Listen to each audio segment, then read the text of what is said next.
Ma'am, where do you stand on the, how do you see the current situation in Kashmir?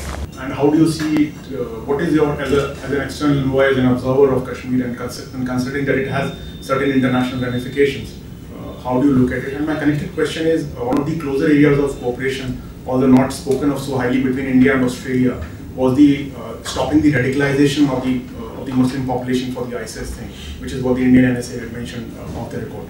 It was one of the strong. Where does that cooperation stand now?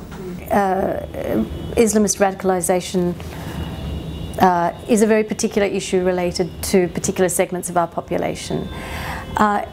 India has a slightly different focus in terms of radicalization, but in some ways has perhaps been a bit more successful in dealing with some aspects of those. And so sharing experience, I think, has been the #1 point in trying to understand all the dimensions of this. The point is, we never know what takes a person from being a person on the street to being a radicalized person who's prepared to, in Australia's case, go overseas and fight. That path is not known, largely because that's largely a psychological path.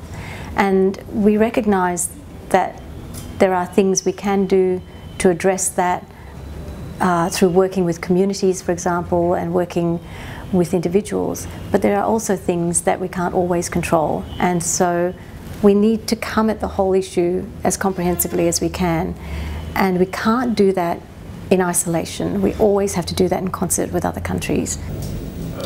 Have you seen any shift in strategy in Australia post the new presidency in United States on issues related to climate change? And personally, do you think it's going to have any sort of impact on how Australia has been treating climate change? No, the short answer is no. I don't think that that Australia is going to change our approach on climate change, our domestic policy, because of any particular country's change in perspective.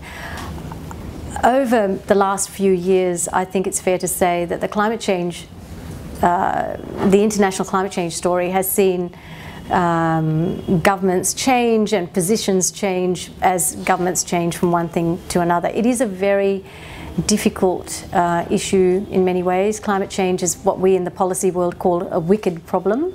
It is particularly challenging to resolve, and it is particularly politically sensitive in many countries, Australia included.